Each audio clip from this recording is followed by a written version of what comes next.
So this interview is about the theology interview about the theme of Lenten reflection on alms, giving, fasting and prayer, participating in Christ's life and teaching. So una nga pangutana is unsay imong pagsabot sa limos karong panahon na sa Kwaresma? Nausab ba kini? Sa akong pagsabot, nausab kini pero dili pinaagi sa espirituhanon. Nausab kini kay tungod dili pareha karon og sa una. Sa una, maghatag ang limos sa Kwaresma pinaagi sa kwarta, pero karon ang limos na sa Kwaresma kay dili lang pinaagi sa kwarta, kundi naghatag pud sila og pagtagad, pagsabot sa tao, pagpaminaw, maghatag pud sila og mga kanang limos pinaagi sa online platform, kanang maghatag ta og kaning hinabang nato kung natay makita nga mga tao nga naglisod. So kaduhang pangutana, sa unsang paagi nga ang pagbuwas sa bisan pagkaon o uban pa nakatabang nimo nga mapaduol sa Ginoo? Sa karon ang pagpuasa dili lang pinaagi nga sa pagkaon para makapaduol ka sa Ginoo, kundi mas makapaduol ka sa Ginoo kung magampo ka og lalong, maglikay ka sa mga daotan nga binuhatan, magsimba, maghimo ka og maayo nga butang sa ng imong kapwa-tao ug magtabang ka nga kanang tinud-anay genuine sa imo, dili ka kanang murag plastic nga dapat tabang nga kanang imo jud kinasing-kasing nimo pagtabang. So ang tulo nga pangutana, yun sa pag-usab sa imong kinabuhi niagi sa pagampo karong panahon na sa Kwaresma. Karong panahon na sa Kwaresma, nausab akong kinabuhi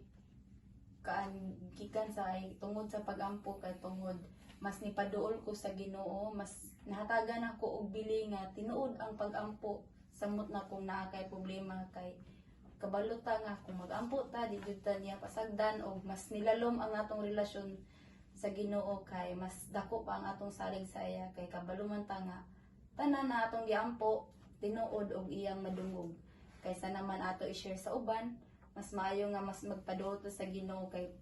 para maiwas nato ang pag-judge og mas maayo nga mahimo tang matinud-anon diha kaniya. O pang-upat nga pangutana, sa unsang pamaagi ka natabangan sa pagampo sa pag-atubang sa mga hagit karong panahon sa Kwaresma? Pamaagi nga natabangan ko sa pagampo kay mas nisalig ko og mas kaya nako atubangon ang mga problema na gihatag sa Ginoo sa ako kay ako nang ginaampo nga kung tanan man naay rason kabalo pud ko nga gihatagan pud ko sa Ginoo ug kusog nga mo atubang ana maong dapat kung naa may challenge nga mahitabo sa kinabuhi ato lang nang iampo kay para tabangan og ginaubanan ta sa Ginoo. Sa panglima nga pangutana, unsa imong tambag para sa usa ka tawo nga bag-o pa sa pagsahulog sa Kwaresma? Para sa ako, sa akong pangidaron karon, 23 anyos na ko, sa akong mga experience sa kinabuhi,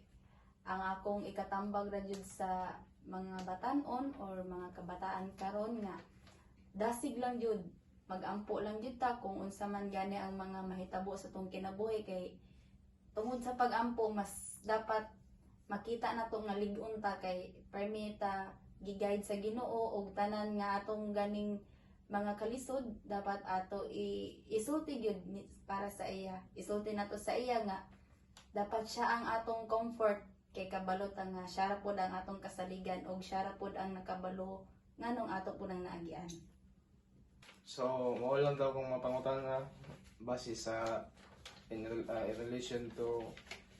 the theme of our subject theology, which is the Lenten reflection on alms, giving, fasting and prayer, participating in Christ's life and teaching. Daghang salamat og may gabi.